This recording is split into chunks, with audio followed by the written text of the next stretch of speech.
those guys. I don't. It's like I kind of crack up because sometimes it's like you had the opportunity to play with those. They had the opportunity to play with me. That's how I feel. Everywhere. This is for you. Fly was flying on the team. Touchdown. Time to get Jalen this ring. You don't really want to start a thing. This a Bird Gang Nation, baby. It's a Philly thing. Hater, and you looking like you type trash. I'm just here calling the Philly the podcast. And we can call a man dog or watch Miles score off the handoff. Rest of the division, your man soft. Jackson like Sean, hunting like Randall. Season here, early time to do them in. Your boy Philly Fresco, thanks for tuning in. What's going on, you guys? It's your boy Brandon, and yes, this is Philly the podcast. Right now, Joe's not here with us, so you got me, but I brought a special guest with us. I brought Fire Eagle Hollis Thomas. How's it going, man? Pretty good. How about yourself? I'm doing good. I can't complain. It's beautiful out today. It is a lovely day. I'm still trying to see. I'm normally in the studio, so I'm still trying to situate my camera to perfection. I'm in my crib, so. So let's get right into it. I wanted to talk to you about your time as an Eagle, and then maybe jump into a little bit what's going on today. All right. Okay. All right. Perfect. So the draft just happened in the NFL, and you were an undrafted free agent back in '96 when the Eagles picked you up. Talk about how your feelings were going through that whole draft experience. Feeling through the whole draft experience, I was feeling like I was getting passed over by a bunch of people who I think I outlasted almost everybody in that draft in the NFL. And probably my numbers are probably better than theirs too. I was like, but I just really wanted the opportunity to get out there and play. It was kind of like one of those really bad ones where you find out how people truly are.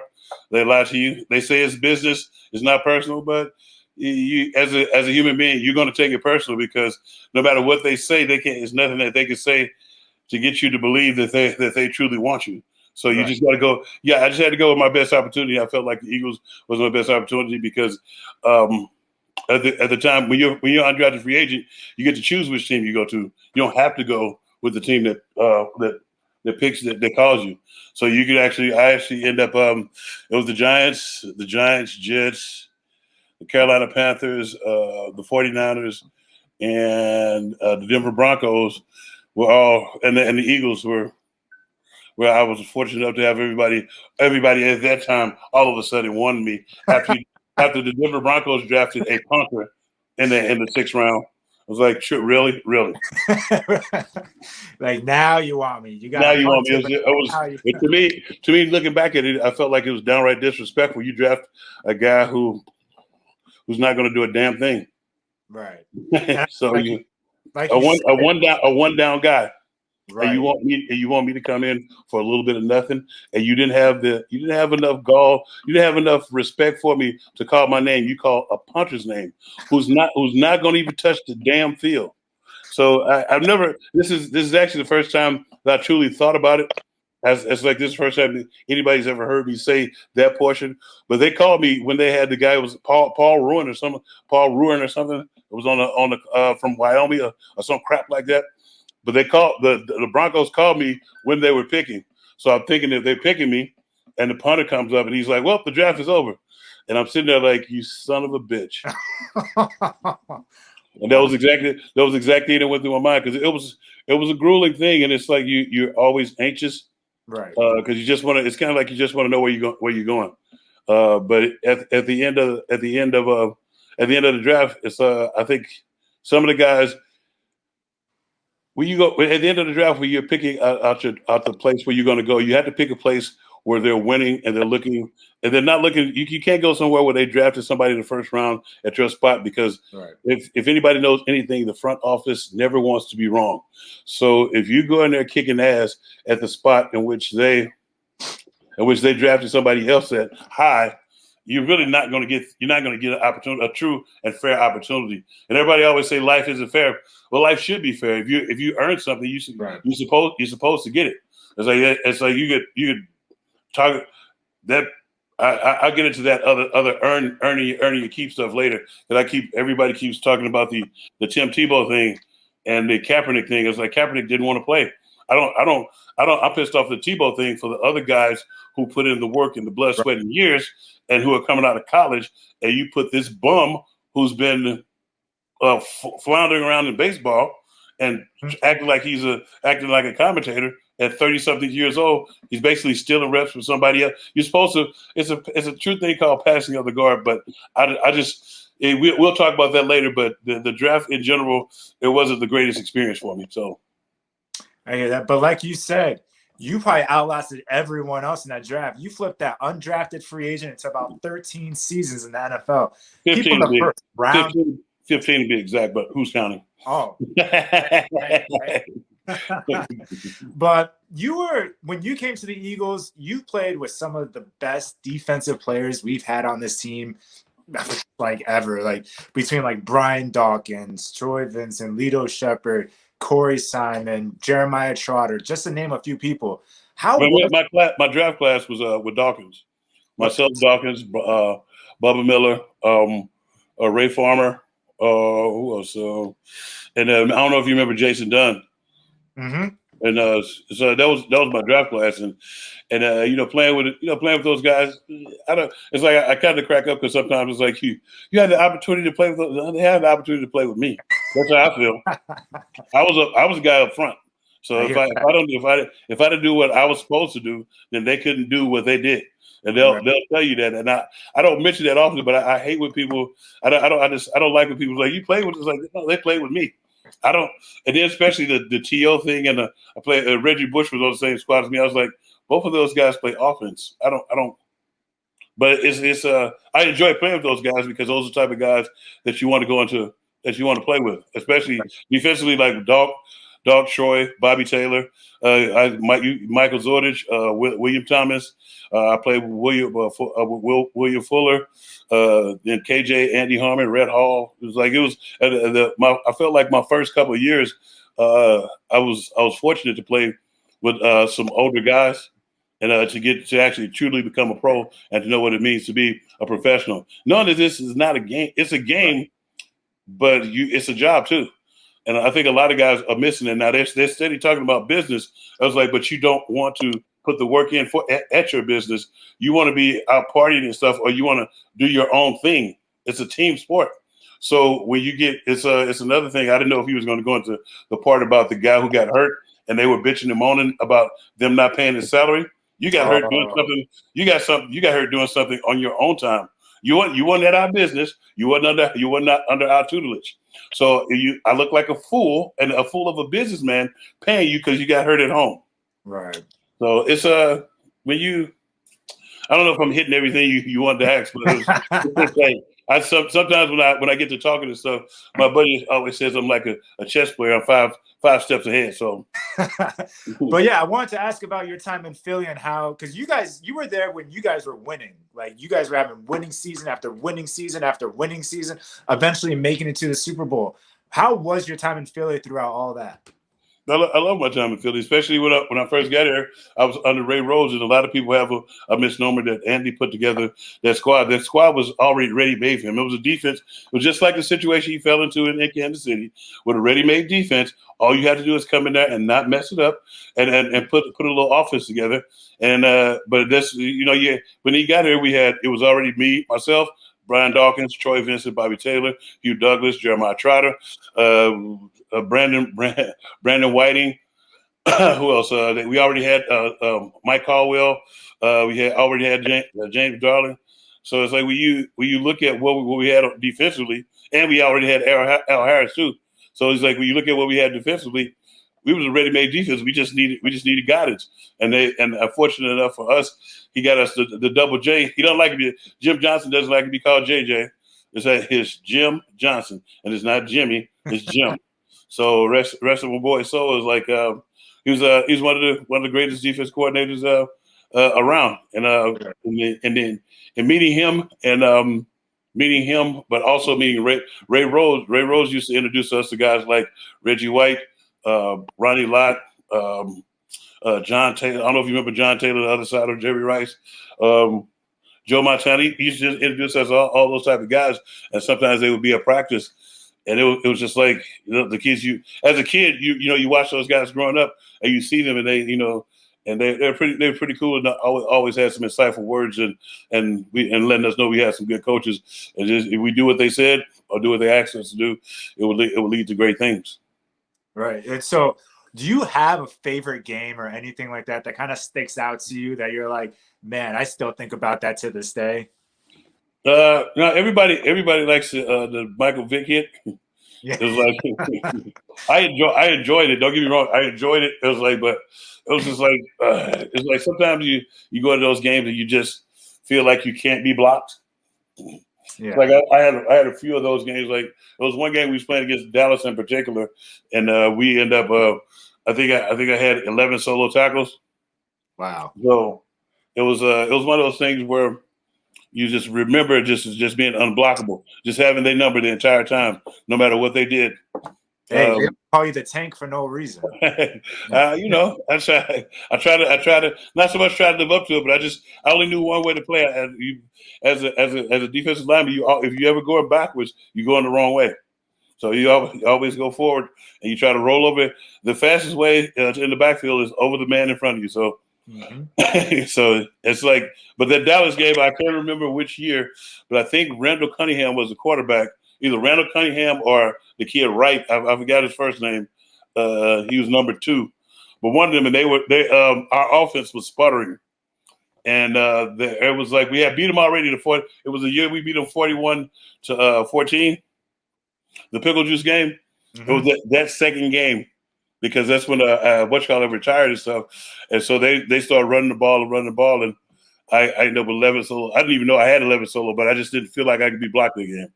So that's the NFC Championship game that we finally won. I love that game so much just because it put us over the hump.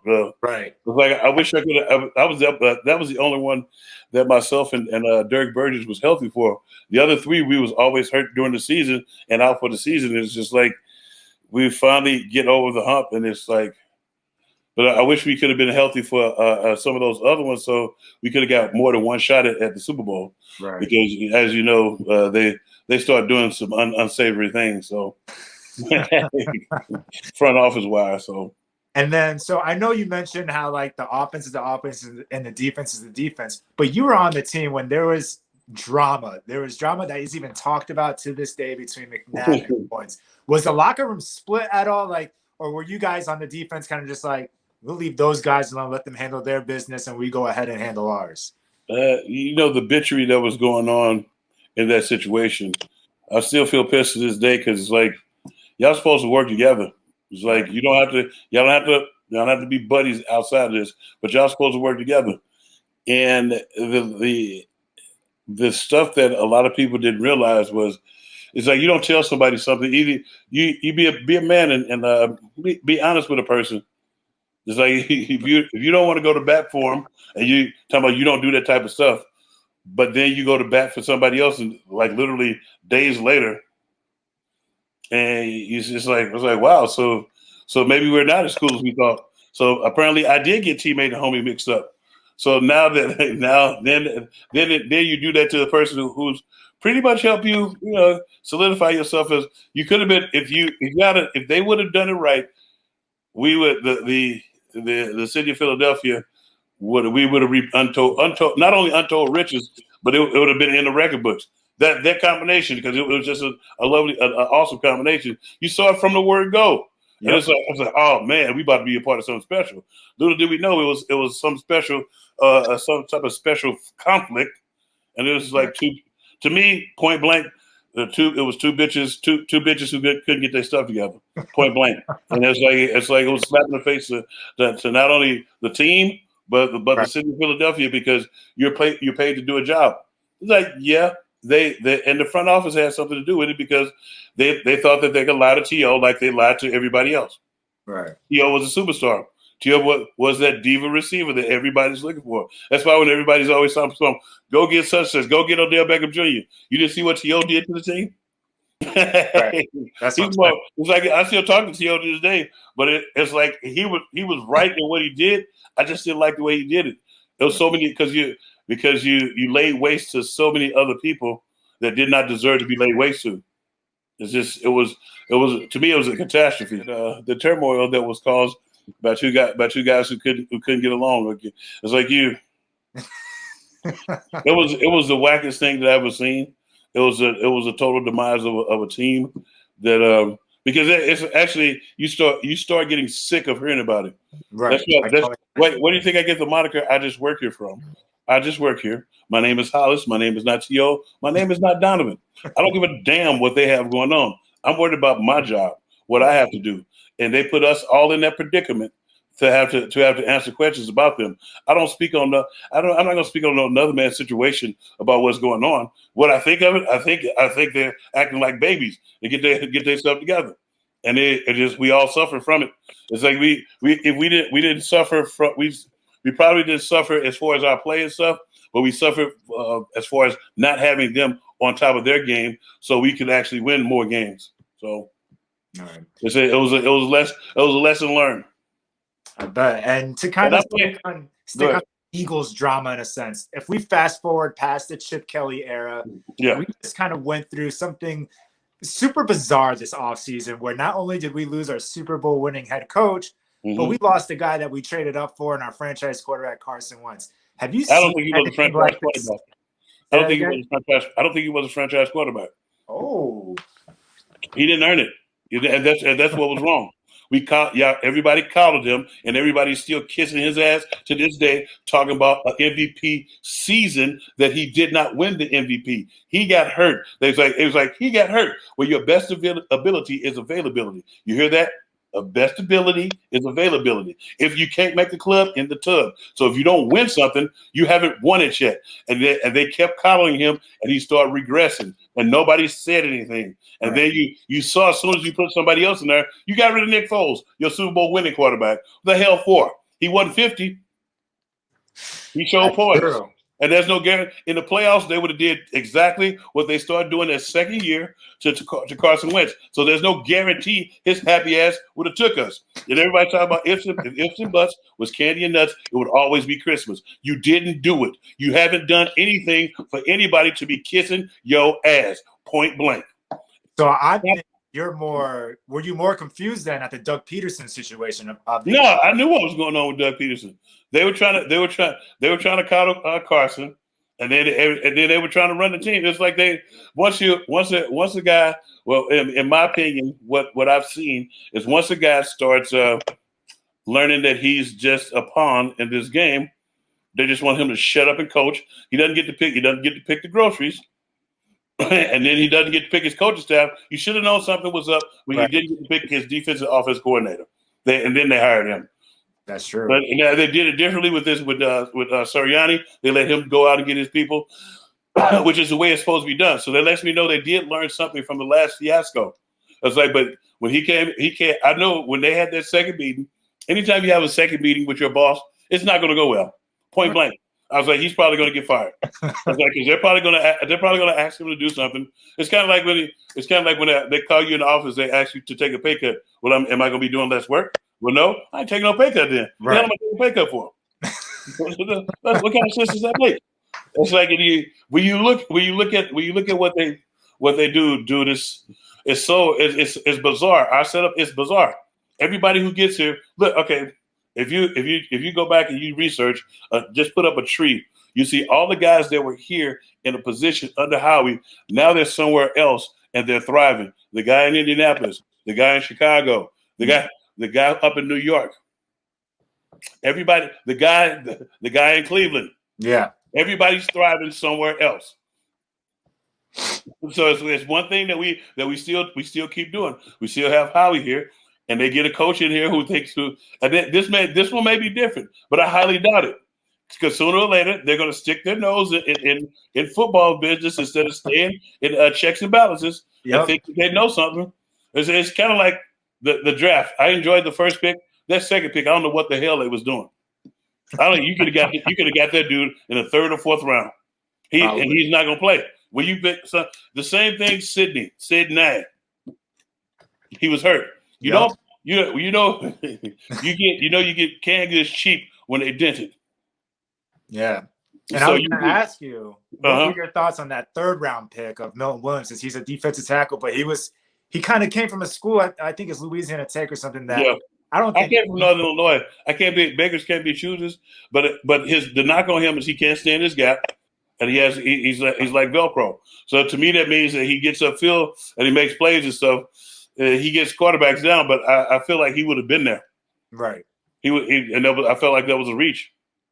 I'm not mad at it because I don't know because I didn't that pick because he's healthy.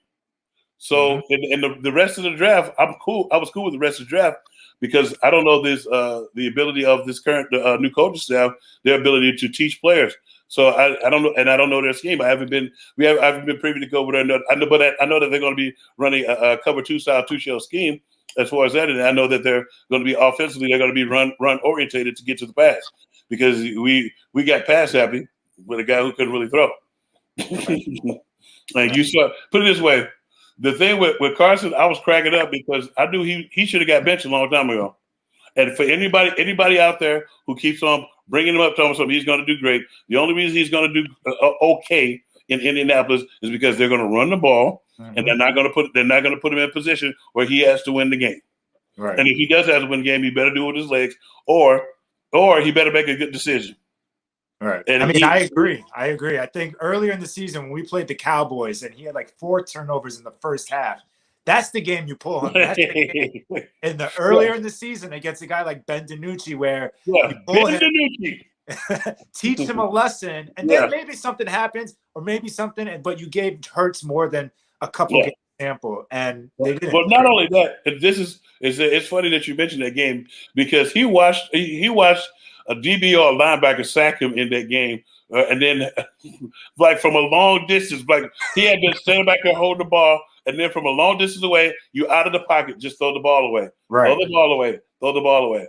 The Cleveland game, where he changed the play at the line, and then methodically telegraphed a pass to the flat.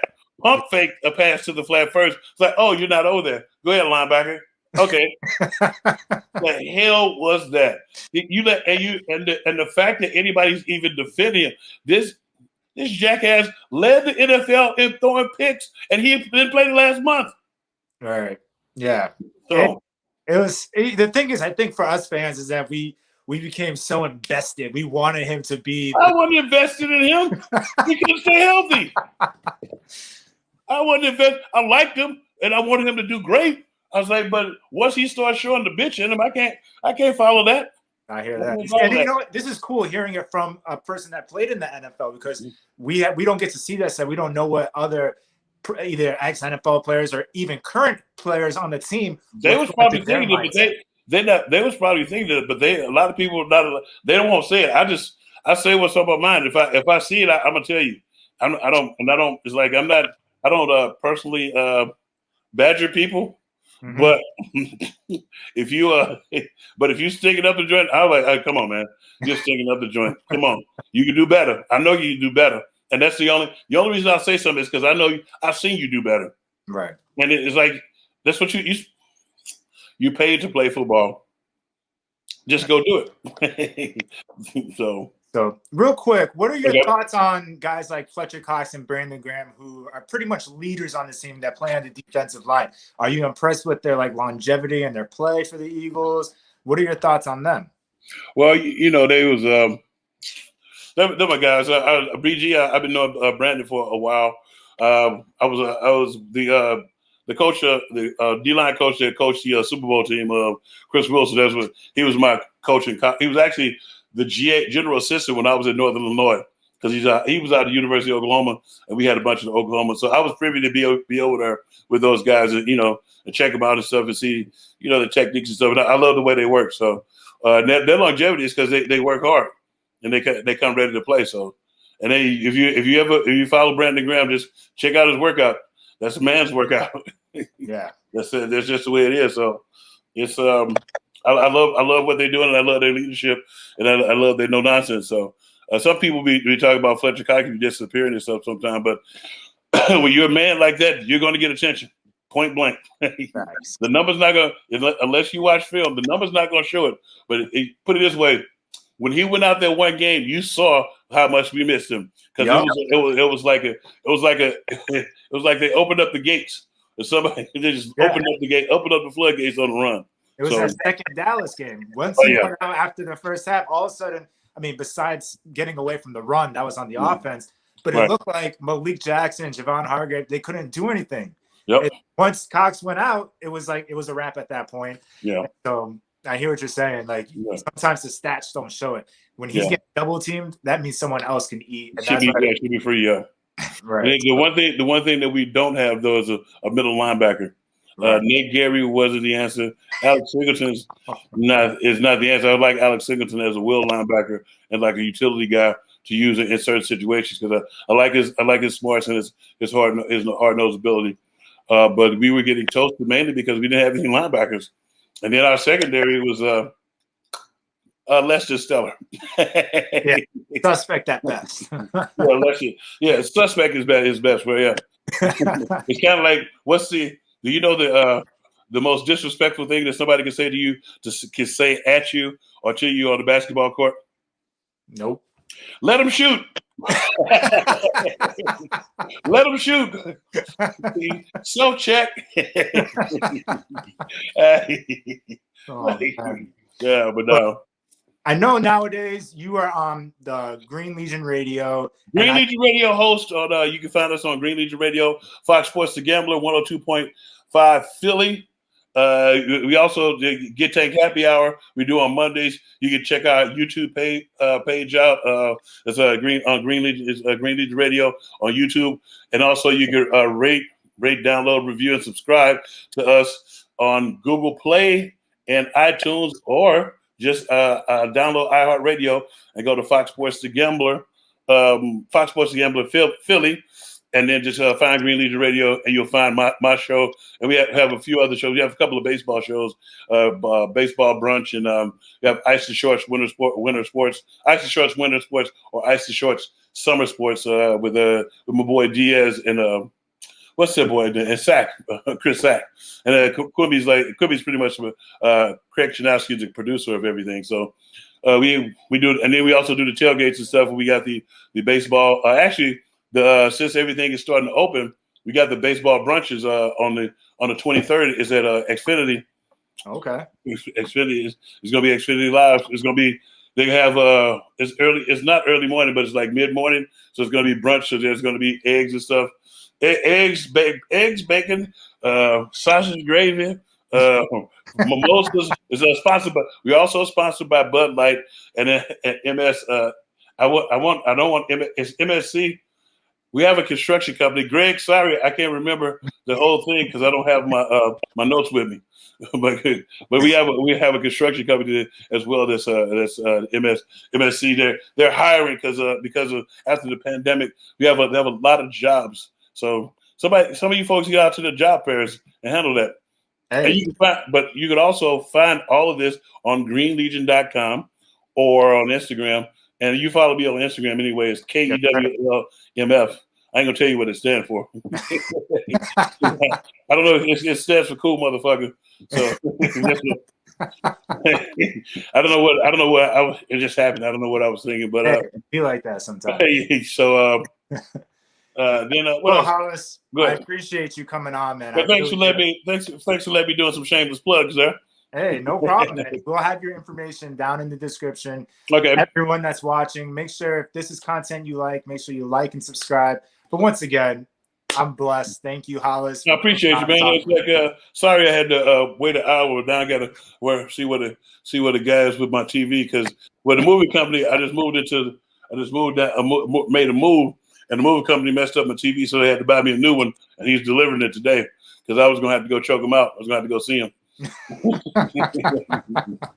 But now I appreciate you guys having me on. Just let me know if anytime you guys want to chop it up about football, basketball, what about our Sixers? They're sticking up the joint the last two games. Yeah. Efler stunk up the joint the other day. It pissed me off early in the daytime. You see that game? Well, since I was on the former station who I omitted to mention that I will not mention that I started covering all Philly 4 for 4 So it's Okay. one of the only 4-for-4 cities in America. So I started even hockey. If we played at least we won our last hockey game.